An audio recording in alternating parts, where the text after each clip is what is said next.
Mesas girantes.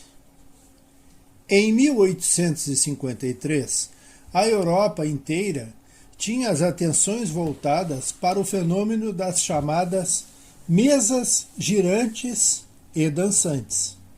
Considerado o maior acontecimento do século pelo padre Ventura de Haulica, então o mais ilustre representante da teologia e da filosofia católica. A imprensa informava e tecia longos comentários acerca das estranhas manifestações. E a não ser o grande físico inglês, Faraday, e alguns outros eminentes homens de ciência, bem poucos se importavam em descobrir-lhes as causas, em explicá-las, e a maioria dos acadêmicos olhando os fenômenos com superioridade e desdém. É necessário dizer que o fenômeno tomou em seguida outro aspecto. As pancadas, em vez de se produzirem sobre as paredes e sobre o assoalho, fazia-se ouvir na mesa, em torno da qual estavam reunidos os experimentadores. Este modo de proceder fora indicado pelos próprios espíritos. O primeiro fato observado foi o da movimentação de objetos diversos. Designaram-no vulgarmente pelo nome de mesas girantes, ou dança das mesas. Este fenômeno, que parece ter sido notado primeiramente na América, se produziu rodeado de circunstâncias estranhas, tais como ruídos insólitos, pancadas sem nenhuma causa ostensiva. Esses fenômenos propagaram-se rapidamente pela Europa e pelas outras partes do mundo. As primeiras manifestações inteligentes se produziram por meio de mesas que se levantavam e com um dos pés davam certo número de pancadas, respondendo desse modo sim ou não, conforme fora convencionado, a uma pergunta feita. Até aí nada de convincente havia para os céticos, porquanto bem podiam crer que tudo fosse obra do acaso. Obtiveram, depois, respostas mais desenvolvidas, com o auxílio das letras do alfabeto, dando o móvel um número de pancadas correspondente ao número de ordem de cada letra.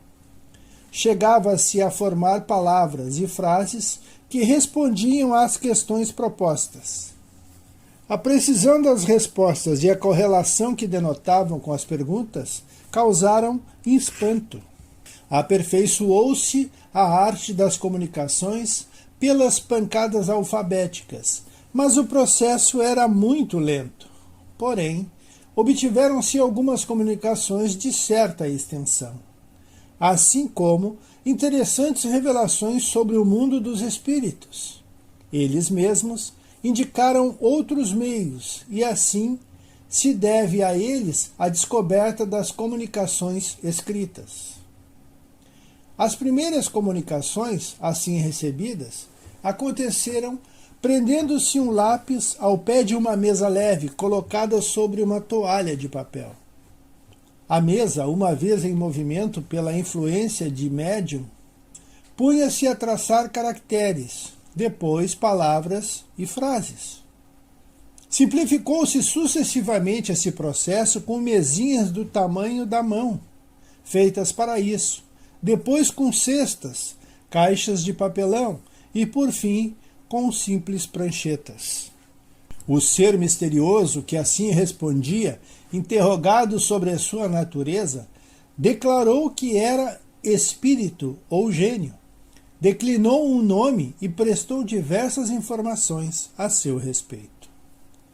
Há aqui uma circunstância muito importante que se deve assinalar. É que ninguém imaginou os espíritos como meio de explicar o fenômeno.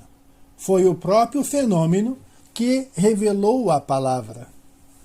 A escrita era tão corrente, tão rápida e tão fácil como a manual, mas reconheceram-se mais tarde que todos esses objetos eram definitivamente apenas apêndices, verdadeiros acessórios desnecessários.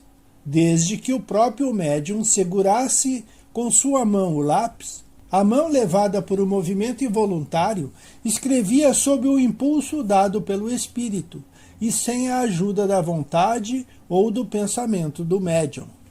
Voltando aos dias da tumultuosa França de meados de 1853, vemos que grupos e mais grupos de experimentadores curiosos se haviam organizados num piscar de olhos. A maravilhosa loucura do século XIX já se havia infiltrado no cérebro da humanidade. E Paris inteira assistia atônita e estarrecida a este turbilhão fantástico de fenômenos imprevistos, que, para a maioria, só alucinadas imaginações poderiam criar, mas que a realidade impunha aos mais céticos e frívolos.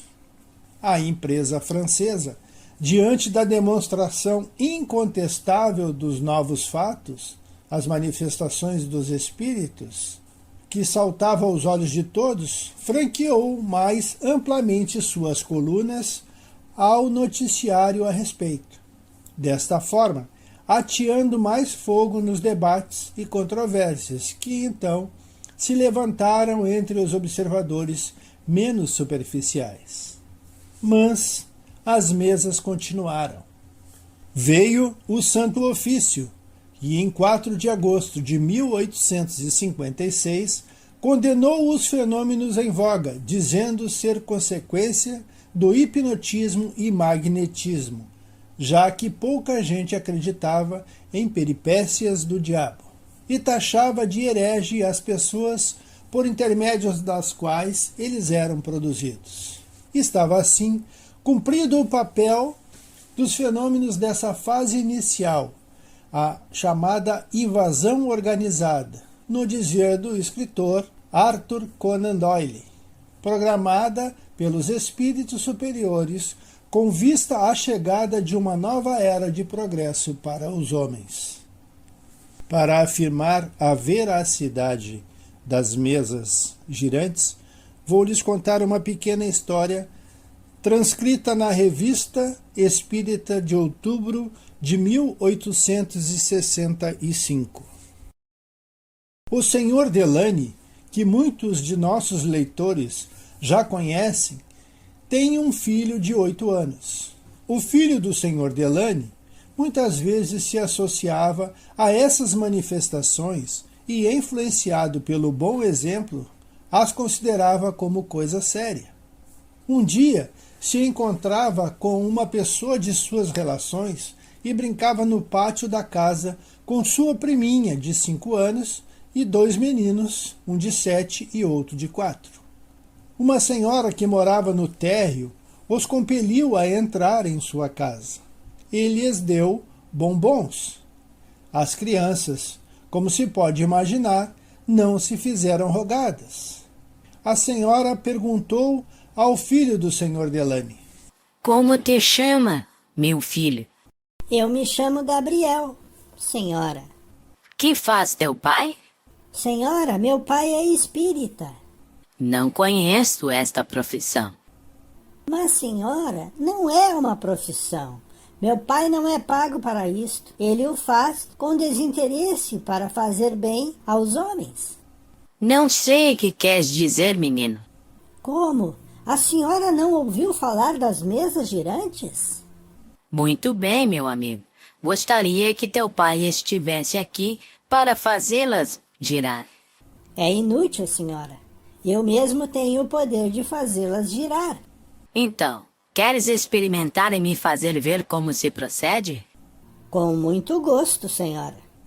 Dito isto, ele se senta ao pé da mesinha da sala e faz sentar os seus 3 amiguinhos.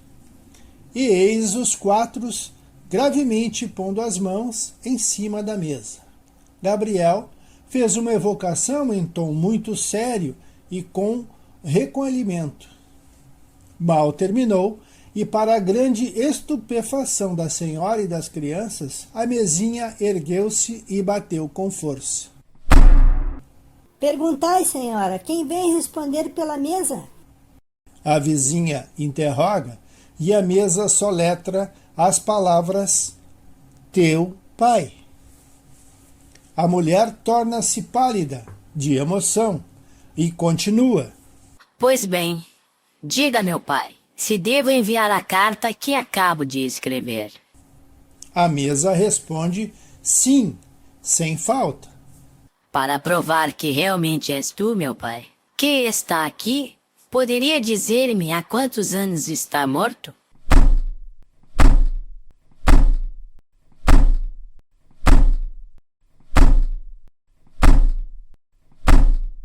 Logo, a mesa bate 8 pancadas bem acentuadas. Era justamente o número de anos. Poderia dizer o teu nome e o da cidade em que morreste? A mesa soletra os 2 nomes. As lágrimas jorraram dos olhos daquela senhora, que, consternada por esta revelação e dominada pela emoção, não pôde mais continuar. Seguramente, este fato desafia toda suspeita de preparação do instrumento de ideia preconcebida e de charlatanismo. Também não se pode pôr os 2 nomes soletrados à conta do acaso. Duvidamos muito que esta senhora tivesse recebido tal impressão numa das sessões do Sr. Davenport, ou qualquer outro do mesmo gênero. Aliás, não é a primeira vez que a mediunidade se revela em crianças na intimidade das famílias. Não é a realização daquelas palavras proféticas nos Atos dos Apóstolos: vossos filhos e vossas filhas profetizarão. Esse é um texto de Allan Kardec. Ficamos por aqui, agradecidos e pedindo a Jesus: esteja sempre conosco.